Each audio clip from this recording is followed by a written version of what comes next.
welcome to the IKS Health YouTube channel. And we are so happy to have you all here join us. First ever session, and we have an esteemed panel here to talk with us about careers in healthcare. We would also touch upon the rising importance of clinical documentation management. You know, it's the thing globally and how it impacts healthcare, how it creates jobs, and why is it important, not only for our Western counterparts but also for us in India. I would now pass the mic to Dr. Nikesh Shah, who is our host, and transforming healthcare is going to be our standard live session going forward, and we are extremely excited to the first one. And Dr. Nikesh, please take this ahead with our guest speaker and the special guests that we have on the show. Sure. Thank you, Srushti. And like Srushti said, this is our first session, but we are going to have a number of different sessions in this series that we are calling Transforming Healthcare.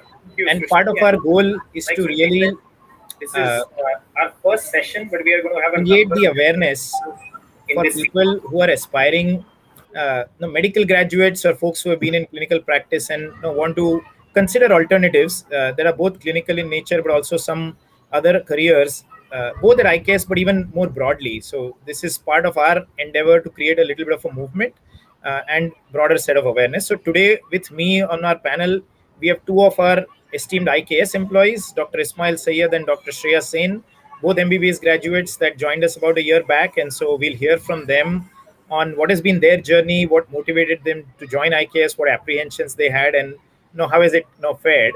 And then we obviously also have an industry stalwart in Dr. Aniruddha Malpani, whom many of you may know is one of our leading IVF specialists in Mumbai. And he's also a member of our board.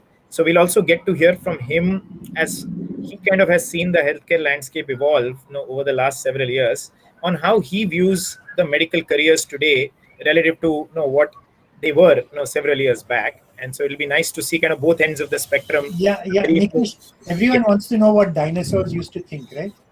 Yeah, we haven't become extinct as yet, so I'll be happy to give you my opinion. Sure. And this is a very curious dinosaur, so you will find out, as you can see from the background, which is only a part of his library, as I learned yesterday.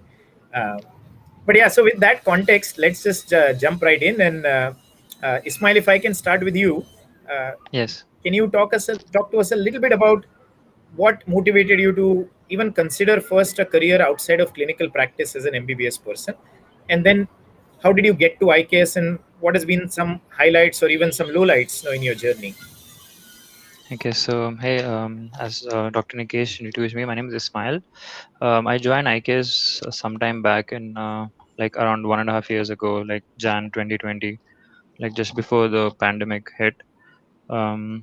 So coming to the first question, what got me into what made me consider like a career outside clinical, the clinical practice.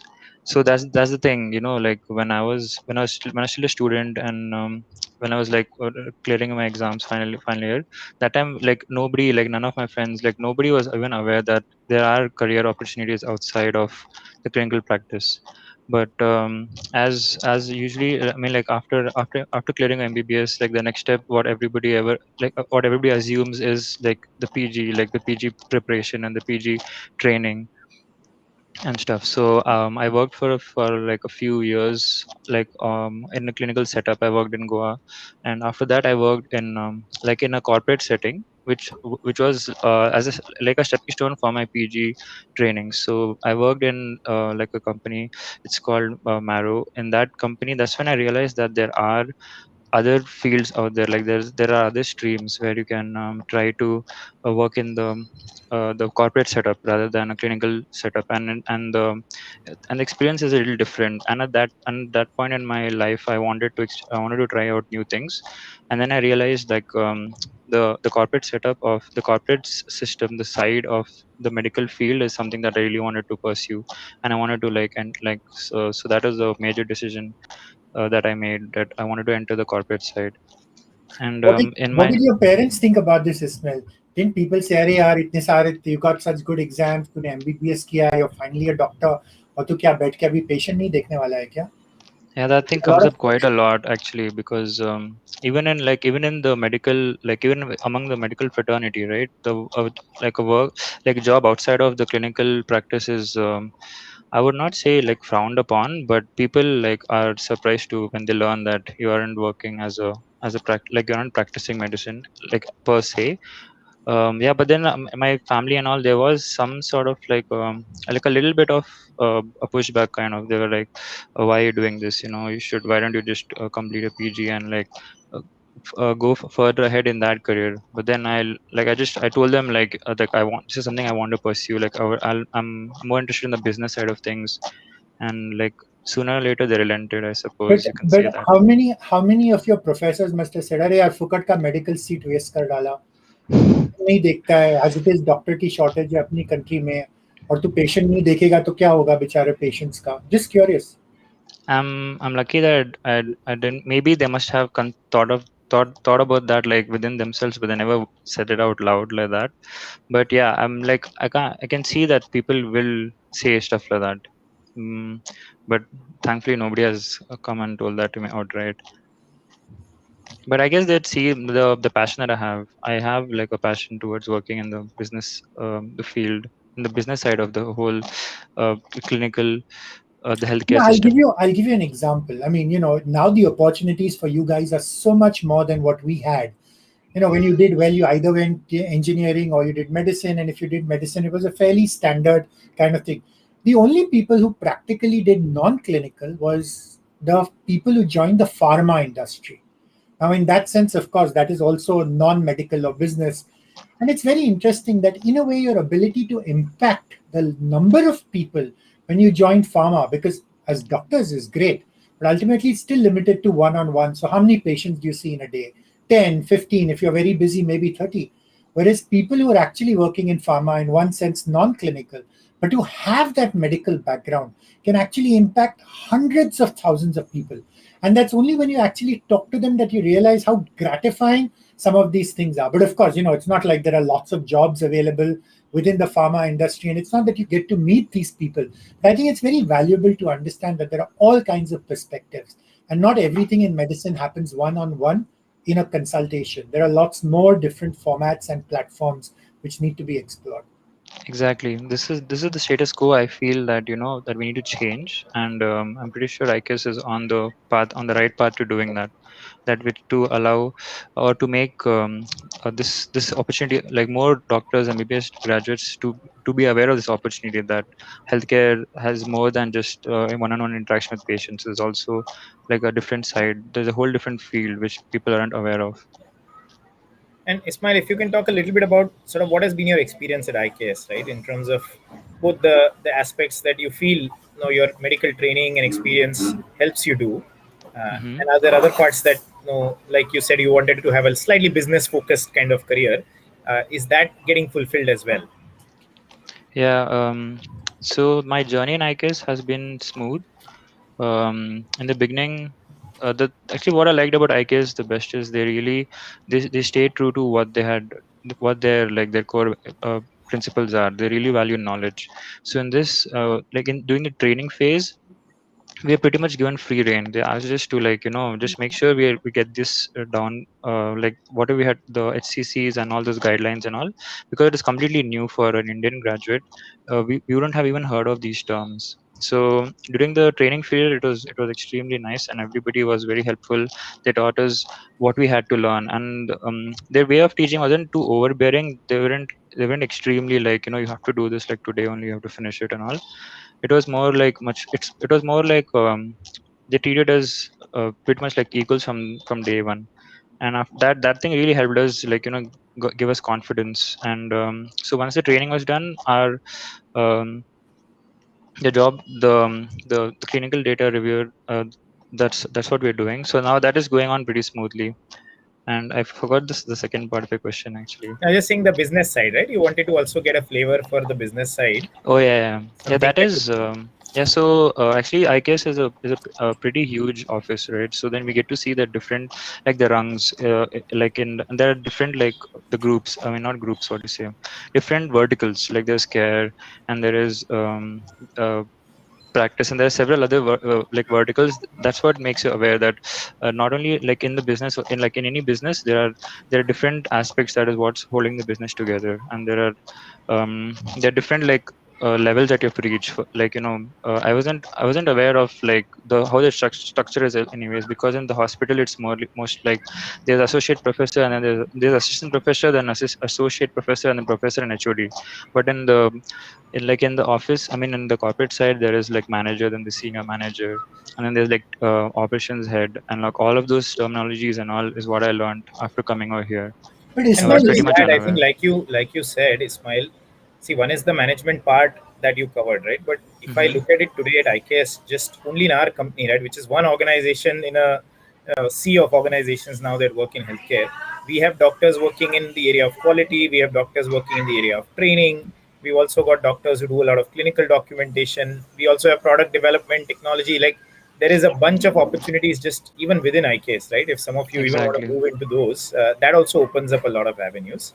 But sorry, Dr. Malpani, you were about to say I something. was I was saying typically what happens is professionals, especially doctors, because we are so academic and you spend so much time studying your books and you revel in your knowledge, that you kind of sometimes look down on businesses because they only care about money, or they care about the bottom line, or they care about only profits and stuff. And usually most doctors don't understand too much about money or finances, about the business way.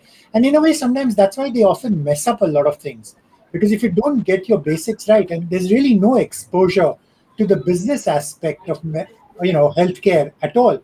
And that's why I think sometimes doctors, when they actually end up practicing, end up as pawns, quite frankly. Because when you're working in a hospital, it's either your corporate hospital management who bullies you, or it's the insurer who bullies you, or it's the government who sends all these diktats. And you pretty much don't have a choice in the matter, because you don't understand how the rest of the world operates, because you're locked up in this ivory tower for so many years. And the most important person in your life for so many years is the head of the department. Whereas the reality is the head of the department, even in a large medical college, is actually a very small player in the entire healthcare system. And we tend to lose some of that overall perspective. Yeah, no, very true. And I mean, in fact, if I reflect on my own journey, right, no, I also felt that you're so deep into science and or at least you think you knew a lot about one area, but when you pick up a newspaper and you read, I couldn't make sense out of all the economics because that's what most of the news is about. There are very few news on the medical part, right? And then we become a very close community. And this just opens up a lot of avenues, even in terms of overall development of your own personality. Because at the end of the day, even if you're running your own clinic, it is a business, right? Sooner or later you have to figure out the administrative aspects and the financial aspects, and which are skills we don't learn as a MBBS student. So No, these the are all worst thing is side benefits. the worst thing, Nikesh, is you actually look down on them, which Yeah, I think makes absolutely no sense. Just because you're a professional doesn't mean, even if tomorrow you are the head of the department in an academic medical college, you have to run that department. You have to correct. manage where the revenue is coming from, how you're going to allocate. You have to manage HR. You have to manage people. So these guys learn these things on the job. And sadly, not all of them necessarily do a very good job. So you'll have great heads of department, you'll have terrible heads of department, and you won't even know why some of them are good or bad. And I think that's why it's so important that we get out of our little shells and understand what a big world there is. But I will say one thing: the amount of respect which doctors command in organizations like IKS is huge. And people tend to forget that. Hmm. Because, let's be honest, you become an MBBS doctor in a large hospital, you're right at the bottom of the totem pole. Like you said, तुम्हारे ऊपर lecturer है, उसके ऊपर professor है, उसके ऊपर head of department है. So, and then you go running around. I mean, you know a lot of stuff, but you're not given the respect because there's so many people who know so much more. And it's a very slow climb up the career path. But the reality is, even in a place like IKS, because you're the only one who's actually spent those 5.5 years mastering that body of clinical knowledge and who understands that stuff, everyone else in the organization looks up to you and respects the fact that you're a doctor. Would you agree with me, Shreya? Exactly. Yeah, I was going to come to Shreya. That Shreya, if you can talk a little bit on similar lines, but I would also ask you to focus a bit on, like Dr. Malpani was saying. Okay, you became a doctor. there's all this societal pressure, right? Ki, Arey, doctor ban gayi, you are kind of the only person in the family sometimes. When you're doing this kind of work, how does it also reflect in your conversations back home? And how do you yourself find a lot of the clinical learnings and knowledge that you gained in your medical education?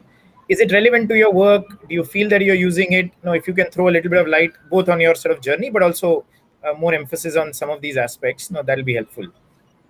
Yeah, I'm Dr. Shreya, and so when I came across the opportunity that IKS was starting a new team called the CCR, so it the whole explanation about what the job profile would be was very what do you say? It was very enticing. Like we were told that we are going to help physician help with the diagnosis of what something the physician might have missed, like, and we were given the example of Dr. House MD. So that was like being a big fan of it, and like I have to try it out. I spoke to my parents about it. I was working as a family physician at the time. I had night emergencies, I had one-on-one patient rapport, everything. But some I've always been kind of like a curious person.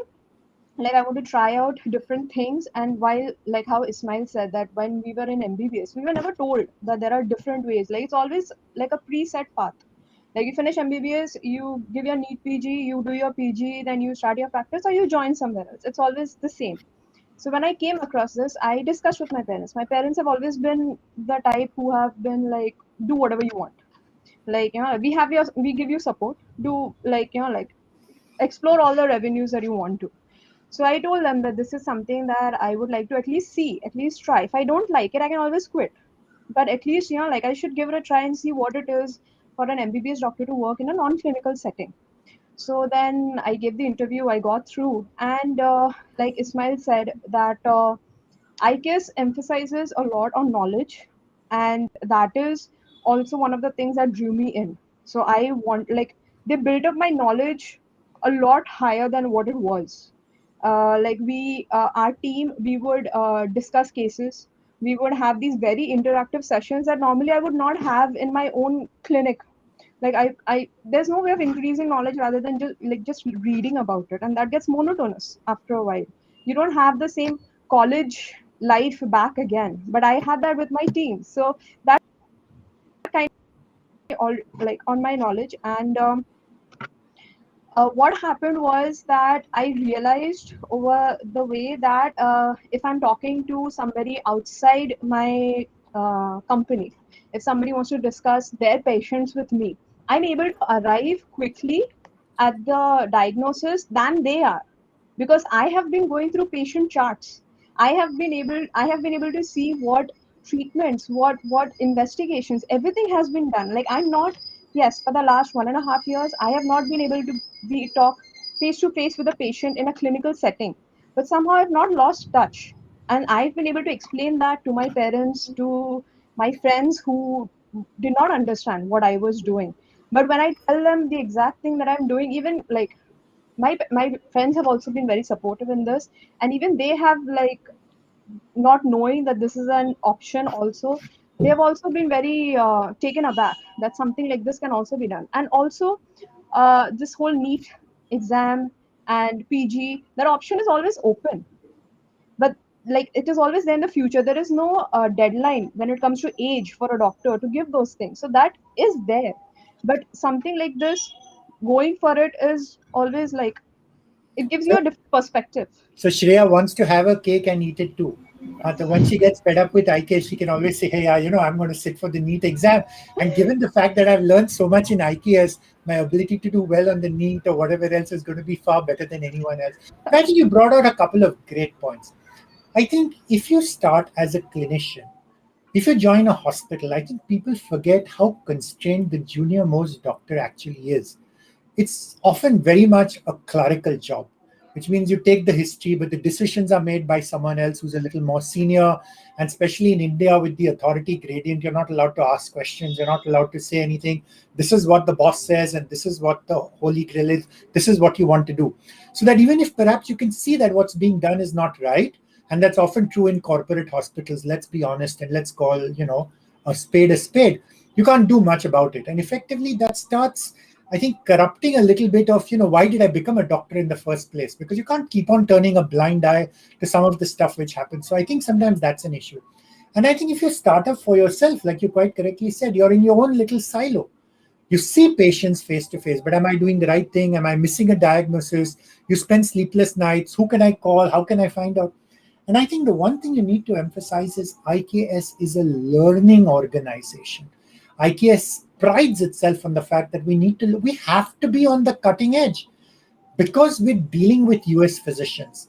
We're dealing with guys who are domain experts in whatever they're doing, which means they're on top of their game. And if we're not top of our game as well, they're just not going to accept that kind of stuff, which is why you need to keep on pushing yourself. And the great thing is, like you quite correctly said, when you're looking at a medical record from a US hospital, the amount of detail, what is this? What does this mean? What are the words? Sometimes you learn so much by being a fly on the wall, so that even if you're not actually seeing the patient, effectively you're in the room after the consultation is over with a master clinician. So you can understand how he communicated, how he had the conversation. And once you start practice, you're pretty much solo. So if you have bad habits, your bad habits just keep on getting worse and worse year on year, and you never get a chance to rectify. And I think that's something which a clinical organization like IKS actually brings to the table. So like you said, you have your cake and you can eat it too, because you can marry your clinical knowledge, and that knowledge keeps on getting updated all the time, because American patients are demanding, American physicians are on top of the game. And I think the one most exciting thing is when you start talking with people who come with a different background, who are not necessarily from a medical background, but because they have a different worldview, your worldview automatically expands. Otherwise you live in this little ivory tower or whatever else, where one doctor talks to another doctor and that's all you do. Whereas in a place like IKS, there's just so many people with such very different backgrounds. You never know whom you're going to have lunch with or what they're going to be talking about and stuff. So I think it's really exciting. I think one other thing you pointed out, Shreya, is just the social environment, right? You feel like you're in a community of friends, which oftentimes when you're practicing as a solo practitioner, you sometimes miss that, right? You're alone. Of course, you have your patients and you connect with them. But that's another benefit I think you get in terms of working with companies. You get an environment which is very different than what you're used to, and yet have a good work-life balance, right? Because you are still sort of able to take weekends off. It's a 5-day work week, which obviously early on in your medical career is unheard of, right? There is nothing like a week off. Unless you're an IVF specialist, Nikesh. Yeah. Not being an IVF specialist is there are no emergencies. So there was this great article in the Lancet many years ago. It said never on a Sunday. So IVF specialists never work on a Sunday. Sorry, go ahead. No, and I was saying that many of our folks who work in these kind of settings sometimes use the weekends to catch up on their clinical medicine, right? Just out of curiosity, because a lot of us still love the patient care side and want to keep up with some journal articles, and some of us even practice on the days that you work. And many people find that also a good balance, that I do my 9 hours at IKS, but I still have my own private practice. And depending on the size of your family, you will continue remaining a doctor for them for all the time. The only problem is they won't pay you for the consultations. But right? Correct. I'm like the only doctor in my family, so what Dr. Malpani is saying is like holds true. And so am I. And still after 20 years, I don't think all of my family members really know what I'm doing. They still call me if anything happens. And so I'm now struggling researching for them and sort of giving them some guidance, right? So you still have to carry that sort of responsibility socially to say you're a doctor, you ought to be knowing some of these things. But no, I think the acceptance in the society is also changing. The other piece also, that you learn a lot of soft skills in corporate settings, right? In terms of communicating with a customer or interacting with a team. As doctors, we are not trained to be team players, right? We are trained to be heroes as individual contributors. And you realize often that many people who are very successful in academics become a doctor, but they don't do very well in practice. And oftentimes the correlation is just because they don't have the skills to interact well with the patients, right? And today, a lot of your experience, it's all about ratings, right? These days, that, did the doctor make me feel good, right? What his skills are and all of that sometimes are not visible, to the patient. And so as you become better doctors, it's also very important to plug some of those gaps, which oftentimes, they're just not part of our curriculum, right? We are not taught empathy, or we are not taught communication or teamwork. And I think many of the experiences you get in corporate also train you on some of those dimensions that, and I call them as life skills, right? Whether you practice as a doctor or just in your any other relationship, many of these principles apply the same way. So there are some other benefits, right? And that may not be the primary motivation for people to join, but I do find that the rewarding experience can be in many dimensions. And I think, Nikesh, IKS offers doctors to be entrepreneurs. I mean, you have that opportunity. IKS is growing. It's a rapidly growing startup. There are lots of new projects, new things happening. Very you true. bring a clinical perspective as a clinician, so people will listen to you. And then instead of doing things one-on-one within your own clinic, you can actually come up with solutions. And that's already happened in IKS, where a clinician provides an input, which then affects thousands of doctors. So their ability to be able to do things within their own clinics is so much better, because someone thoughtful, either like Shreya or Ismail, was able to talk to someone else in the IKS team, a technician or a programmer or a coder or a product manager, who said, why can't we do this? Or perhaps this is a better way of doing things. Now we're actually seeing a lot of that come to life. So I think that's really exciting. Absolutely. So I know we are yes, go ahead, Shreya. Yeah, like after I joined, for example, previously I had the notion that when a doctor does management, it is hospital management. So it's just like managing the hospital. But after I joined the organization, I came across so many doctors who have done their MBA and they're not managing hospitals. They have different roles. And that made me realize that there's so much potential even after doing MBA. And they are like they might be developing a new app, like helping in the development of a new app, or managing a different team, or there's so many things in it. And you kind of find out that like there's so many routes. There's just not that one route. There are so many routes that you can take by just doing this different course or that different course. I had no idea about these things before I joined the organization. I think another problem is, when I started practice, it was a honeymoon phase for doctors, in the sense, I mean, I'm not saying it wasn't competitive, but still, as a doctor in private practice, you could do well for yourself. I think so much of that has changed. I'm sure, I would never get into medical college these days if I had to start, because to get into that top whatever and get 99.9, I most certainly wouldn't manage. But the trouble is, even if you did and you got into medicine, your ability to, because it's so pyramidal, your ability to pass a postgraduate exam, then to get the specialization, if you don't get enough marks and you keep on sitting, and then 2 or 3 years, you're just spending marking time. So by the time you even become a specialist, you're already 35 or whatever else. And then you have to start from scratch all over again and then go up the career chain. And there's just so many different problems.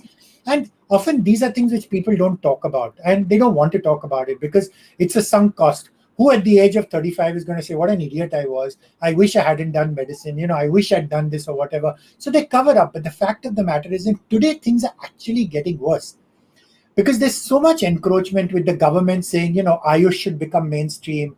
Ayush doctors need to be treated exactly like allopathic doctors are. And, patients are very happy to beat up a doctor at the drop of a hat.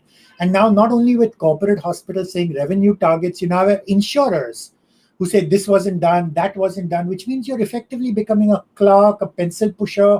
You're having to manage so much things. So all the fun and the joy of practicing clinical medicine and having that one-on-one relationship with that doctor, I think that's changed. So I always say I was lucky, but I told both my daughters, if you want to do medicine, go ahead. But I don't think you should extrapolate from what you've seen us going through. Because as I said before, we were very fortunate. Patients have a one-on-one relationship. There's a respect. There is trust. In my day, the doctor was good until proven otherwise. Today, the doctor is a crook until proven otherwise, sadly. And therefore, you're always on the defensive and you're always trying to keep on playing catch up. So I think it's becoming increasingly hard for most doctors, but they're trapped. And because they can't think out of the box, because there's no one really to tell them, what do you do? So you can either become a surgeon, or you can become a neurosurgeon, or you can become, but they don't understand that there's a whole world out there outside the world of medicine, which your MBBS degree uniquely qualifies you to. Please remember this. An MBBS doctor can easily do an MBA, but an MBA can't ever do an MBBS. Never forget that. So you actually have an edge. It's up to you to make the most of it. And even for somebody as successful as Dr. Malpani, right? He still is a board member of IKS. So we have a career for everybody at any end of the spectrum. That you can then become board members of healthcare companies if you start your career early. Yeah, I'm also an angel investor. Don't forget. So I invest in healthcare that's true. startups. There's lots of different things. Yes, otherwise life would get very boring. I completely agree with you. Yeah. Okay, great. So I know we are pretty much at the end of our time. Like I said at the beginning, we are going to continue this series. The next one in line will be clinical documentation. We'll talk a little bit more about what that means and educate folks in a little more detail on what we do. It sounds like such a dry word. We'll make it interesting. Please come up with something better than this. Why you need to know what's happening in your medical record, or why you need to care about your medical record, or if you don't keep your medical record properly, some lawyer is going to take you to task. Whatever, Yes. But I think clinical documentation itself is God. Most likely people would go to sleep. Yeah, no, we'll come up with a much better tagline, so to speak. But we'll also have some folks like we had Dr. Shreya and Dr. Ismail today from IKS who are doing different kind of work and are still doctors. And so that's sort of the flavor of these conversations, that we'll have different panelists. Some of them are working at IKS in different capacities, so that over time you can all get to hear about their journeys and explore the different avenues. And at some point, we may even have panelists that are outside of IKS, because our intention is to really spread the word and just increase the awareness of all different careers that are available to healthcare professionals with a medical background. So with that, Srishti, if you want to say anything to close us out. Yes, I would like to begin the closing with saying thank you so much for that wonderful conversation. It was, I think, in the heart of what a lot of MBBS graduates feel, and you touched upon all of that. And yes, clinical documentation was one of the topics that we really want to get into the depth of, but we would continue it in the next episode of this. And it feels so great to say episodes, and we're looking forward to more of these and to these conversations. And we'll also urge our audience to please write to us. These series of conversations is about healthcare, about what's happening in the healthcare, in the global industry. How does it impact us in India? How does it impact careers? What is the future? So on and so forth. We talk about healthcare, technology in healthcare, and much more. There's a whole world out there, like Dr. Malpani said, which is which a lot of people are not aware of, and these conversations are for that. So thank you so much, and we'll be back with more, and we need more encouragement. So thank you so much, and see you next time. You're supposed to say like, share, subscribe, right? That's kind of the... Oh, yes. I am a new YouTuber now. So like, share, subscribe, please. And thank you. Thank you so much. Thank you. Okay, guys. Fun conversation. Thank you so much. Thank you. Bye-bye. I enjoyed that. Bye.